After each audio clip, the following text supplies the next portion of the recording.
ടൈമിൽ നമ്മളുടെ റേറ്റിനേക്കാളും കൂടുതൽ റേറ്റ് ആവും. ചിലപ്പോൾ അവർക്ക് ലാഭങ്ങളും കാര്യങ്ങളൊന്നും ഇല്ലാണ്ട് ടൂൾസ്മെന്റും കാര്യങ്ങൾ ഇതൊന്നും അവർ ഉൾപ്പെടുത്താണ്ട് കറക്റ്റ് കൂലിക്ക് വേണ്ടിയിട്ട് മാത്രം പണിയെടുക്കുന്നവരുണ്ട്.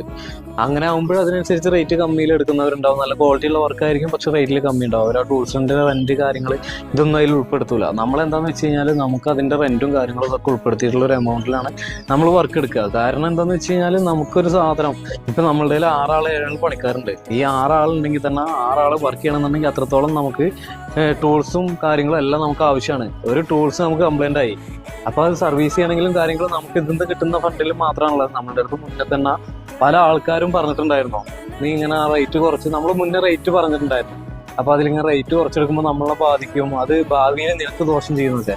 അങ്ങനെ നമുക്ക് മനസ്സിലായി തുടങ്ങിയത് എങ്ങനെയെന്ന് വെച്ച് കഴിഞ്ഞാൽ ഒരുപാട് ആൾക്കാരുണ്ടാകുമ്പോൾ നമുക്ക് ടൂൾസും കാര്യങ്ങളും ഉണ്ടാകുമ്പോൾ അതിനനുസരിച്ചുള്ള ടൂൾസും കാര്യങ്ങളും ഉണ്ടാകുമ്പോൾ നമുക്ക് അതിന്റെ മെയിൻ്റെനൻസും കാര്യങ്ങളും വരുമ്പോൾ അതിനുള്ള ഫണ്ട് നമുക്ക് ഇതിന്ന് കിട്ടണം.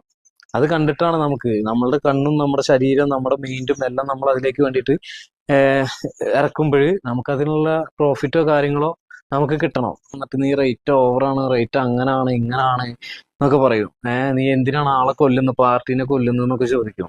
നമ്മുടെ ശരീരം മാറാനൊക്കെ പണയം വെക്കുമ്പോൾ നൈപ്പിനുള്ള കായ് നമ്മൾ മേടിക്കും, അത്രേ ഉള്ളൂ.